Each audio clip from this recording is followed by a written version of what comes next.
Hello दोस्तों, नमस्कार। MCC classes Biaora में साथियों आपका बहुत बहुत स्वागत है मेरे प्यारे दोस्तों। तो हम स्टार्ट करने वाले हैं मध्य प्रदेश पुलिस, जो कि दोस्तों 2021 की थी, जो कि 2022 में दोस्तों इसके पेपर हुए थे। वही दोस्तों ओल्ड पेपर में आपको यहाँ पर जीके के करवा रहा हूँ सबसे पहले। तो इन क्वेश्चनों को आप अच्छे से कवर कर लीजिए दोस्तों, ठीक है। ये आपके आने वाले एग्जाम में भी दोस्तों हो सकता है रिपीट हो, तो प्रीवियस ईयर क्वेश्चन करना हमें जरूरी होता है। इसकी पीडीएफ आपको हमारे Telegram channel MCC classes Biaora में मिल जाएगी। उसका लिंक दोस्तों हमने डिस्क्रिप्शन में दे दिया है। अगर उससे नहीं ओपन हो पाता है तो आप डायरेक्ट एमसीसी क्लासेस ब्यावरा को यहाँ पर सर्च कर सकते हैं टेलीग्राम में। अब हम बात करेंगे दोस्तों मध्य प्रदेश पुलिस कांस्टेबल का। दोस्तों ये पेपर हुआ, पेपर ये दोस्तों हमारा 1 फरवरी का हमने स्टार्ट किया है ना। पेपर वैसे पहले स्टार्ट हो गए थे 8 जनवरी के आसपास। हम वो सारे पेपर करेंगे, तो जो पहला पेपर हमारे पास आता है वो 1 फरवरी का है। तो आइए दोस्तों स्टार्ट करते हैं। सबसे पहले पहला क्वेश्चन आता है, भारत की पहली महिला एक दिवसीय क्रिकेट कप्तान कौन थी? तो भारत की पहली महिला एक दिवसीय क्रिकेट कप्तान कौन थी? तो इसके ऑप्शन दोस्तों आप यहाँ पर देख सकते हैं, चारों के चारों। इसका जो आंसर है दोस्तों वो याद रखिएगा, वो थी दोस्तों डायना इदुलजी। याद रखना, डायना इदुलजी दोस्तों। सी ऑप्शन इसका यहाँ पर क्या हो जाएगा, राइट आंसर हो जाएगा। तो भारत की पहली महिला एक दिवसीय क्रिकेट कप्तान दोस्तों जो बनी थी वो डायना इदुलजी बनी थी। यह आपको याद रखना है, ठीक है। आप चाहें तो इनको दोस्तों एक कॉपी में नोट जरूर कर सकते हैं अगर आपकी इच्छा है तो। नेक्स्ट क्वेश्चन आता है दोस्तों हमारा, विश्व व्यापार संगठन जिसको हम कहते हैं दोस्तों WTO, वर्ल्ड ट्रेड ऑर्गेनाइजेशन में दोस्तों कितने सदस्यों का एक अंतर्राष्ट्रीय संगठन है? यानी कि इसमें पूछा गया है कितने देश दोस्तों इस संगठन के सदस्य हैं। तो दोस्तों याद रखिएगा, ये हैं दोस्तों हमारे 164, ठीक है। 164 आपको याद रखना है WTO के दोस्तों सदस्य।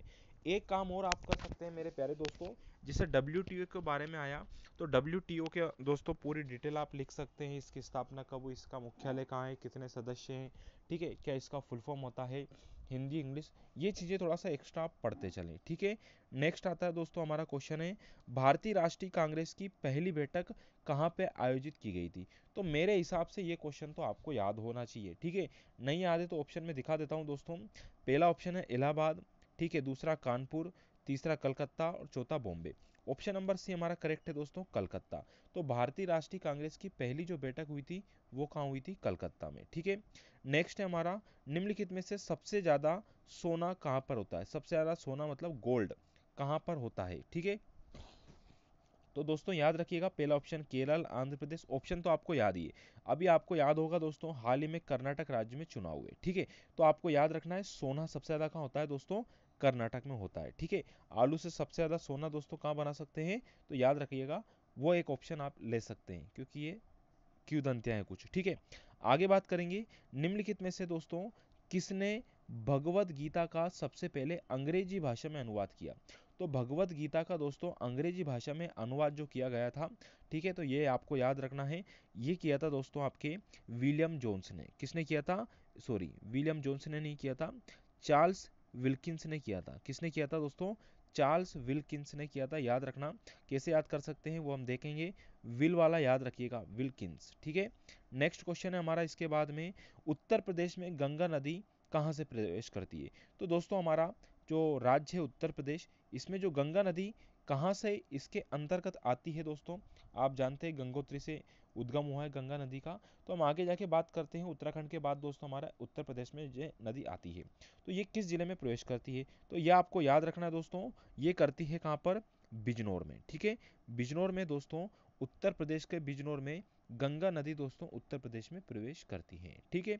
नेक्स्ट, वीडियो अच्छा लगे तो लाइक और शेयर जरूर कीजिए मेरे प्यारे दोस्तों।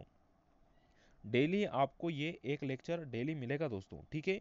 चाहे छोटा मिले या बड़ा मिले, पर आपको अवश्य रूप से मिलेगा ताकि आपकी दोस्तों प्रैक्टिस कंटिन्यू होती रहे। आगे हम बात करेंगे, भारत में वैदिक सभ्यता निम्नलिखित में से किस नदी के किनारे फली फूली है? तो भारत में दोस्तों जो वैदिक सभ्यता फली फूली है वो किस नदी के किनारे है दोस्तों हमारा? तो याद रखना, ये दोस्तों हमारे सरस्वती नदी के किनारे दोस्तों फली फूली है, ठीक है। नेक्स्ट है शंकर लक्ष्मण। दोस्तों खेल खिलाड़ियों से संबंधित क्वेश्चन आए हैं। शंकर लक्ष्मण दोस्तों किस खेल से संबंधित रहे? तो शंकर लक्ष्मण दोस्तों हमारे हॉकी के प्लेयर है, ये आपको याद रखना है, ठीक है। और इनको गोली के नाम से भी जाना जाता है, ठीक है। ये आपको याद रखना है, शंकर लक्ष्मण दोस्तों गोलकीपर थे, इसीलिए इनको गोली के नाम से जाना जाता है। और हॉकी से संबंधित दोस्तों ये हमारे खिलाड़ी रहे मध्य प्रदेश के। नेक्स्ट क्वेश्चन है हमारा, मध्य प्रदेश के किस जिले में बंदर हीरा प्रोजेक्ट है? तो दोस्तों हीरा तो सबसे ज़्यादा आप जानते हो कि पन्ना जिले में होता है मध्य प्रदेश के, लेकिन दोस्तों बंदर हीरा जो प्रोजेक्ट है ये कहाँ पर घुमाया गया था क्वेश्चन में बच्चों को? तो दोस्तों याद रखना ये जो आंसर होगा वो हो जाएगा हमारा कौन सा, छतरपुर जिले में, ठीक है। और कारखाना भी दोस्तों जो होता है आपका म्यूजियम टाइप से बना है, वो भी कहाँ बना है आपका, छतरपुर जिले में बना है। अगला है, गोविंदगढ़ पैलेस किसके शासकों का दोस्तों ग्रीष्मकालीन निवास था? तो गोविंदगढ़ पैलेस दोस्तों ये रीवा जिले के जो शासक थे इनका ग्रीष्मकालीन दोस्तों निवास हुआ करता था। अगला है दोस्तों, 40 मीटर का एक अखंड स्तंभ है जिसके शीर्ष पर दो मुखी भगवान है। तो वो दोस्तों उस अखंड स्तंभ का नाम आपको यहाँ पर बताना है। तो उसका जो नाम है दोस्तों मैं बता देता हूँ यहाँ पर, भीमगजा। याद रखिएगा, भीमगजा दोस्तों उसका नाम है। अब जल्दी से कमेंट कर दीजिए कि जो भीमगजा है ये हमारे दोस्तों किस जिले में पड़ता है, ठीक है। नेक्स्ट है, गोंड किला सतखंड कहाँ पर स्थित है? तो दोस्तों गोंड किला जो सतखंड है ये कहाँ पर है? तो दोस्तों याद रखना इसका ऑप्शन है दोस्तों हमारा मंडला जिले में, ठीक है ना। सतखंडा महल आपने सुना होगा, है ना। तो उसी से आप याद रखना, ये यहाँ पर जो पूछा गया क्वेश्चन अलग है, गोंड किला। तो गोंड किला दोस्तों, गोंड महारानी जो रही थी वो कहाँ पे, मंडला जिले से संबंधित है। तो ऐसा आप थोड़ा सा रिलेट करके इस चीज को पढ़ सकते हैं। अगला है, त्रिकुट पहाड़ी कहाँ स्थित है? दोस्तों त्रिकुट जो पहाड़ी है वो है हमारे कहाँ पर, मेहर में। याद रखिएगा मेहर, जो कि दोस्तों हमारे सतना जिले में पड़ता है। यहाँ पर दोस्तों कौन सी पहाड़ी है? तो ये नाम नोट कर सकते हैं आप दोस्तों, त्रिकुट पहाड़ी है, ठीक है। चलिए अगला क्वेश्चन आता है इसके बाद दोस्तों हमारा, नवंबर 2021 में दोस्तों जो भी सूचकांक वगैरह आए ये मेरे हिसाब से आप लेटेस्ट करें तो ज़्यादा बेटर रहेगा, ठीक है। सूचकांक दोस्तों पढ़ते रहें इन चीज़ों को, क्योंकि एग्जाम में ये चीज़ें आ जाती हैं, ठीक है। वैसे इसका ऑप्शन दोस्तों आपका बताया गया है चौथा, ठीक है। अगला है, उच्च न्यायालय की ग्वालियर खंडपीठ के वर्तमान भवन का उद्घाटन निम्नलिखित में से किस वर्ष में किया गया था? तो दोस्तों आप जानते हैं हाई कोर्ट जो कि हर राज्य में होता है, या फिर दो राज्यों का एक हाई कोर्ट भी हो सकता है, या अधिक राज्यों का एक हाई कोर्ट हो सकता है। हमारे मध्य प्रदेश में जो हाई कोर्ट लगता है दोस्तों आप सभी जानते हैं जबलपुर लगता है, ठीक है। अब मैं बात करूंगा, हमारे यहाँ दो खंडपीठ है, एक ग्वालियर में है, दूसरी इंदौर में। तो दोस्तों ये ग्वालियर खंडपीठ की बात की गई है कि किस वर्ष में इसकी स्थापना की गई थी। तो साथियों याद रखना इसकी स्थापना जो की गई थी 1999 में की गई थी, ठीक है। तो ग्वालियर खंडपीठ की जो स्थापना है दोस्तों 1999 में की गई थी।